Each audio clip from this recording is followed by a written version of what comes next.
बिस्मिल्लाहिर्रहमानिर्रहीम। अस्सलामुअलैकुम दोस्तों, आज का सवाल है, वासिफ़ साहब से पूछा गया कि मैं ख़ुद से जब मुखातिब होता हूँ तो ख़ुद को कोसता रहता हूँ।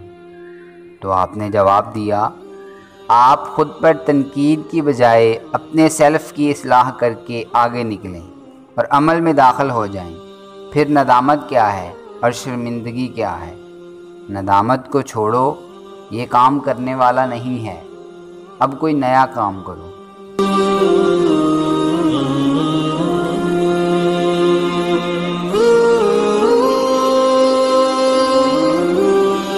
दोस्तों, अगर आपको हमारी ये काविश पसंद आई है तो वीडियो को लाइक करें, शेयर करें और कमेंट बॉक्स में कमेंट करके अपनी ज़ाती राय ज़रूर दें और हमारे चैनल को सब्सक्राइब कर लें और बेल आइकन को प्रेस कर दें ताकि मज़ीद नई आने वाली वीडियोस आप तक बराह रास्त पहुँच सकें।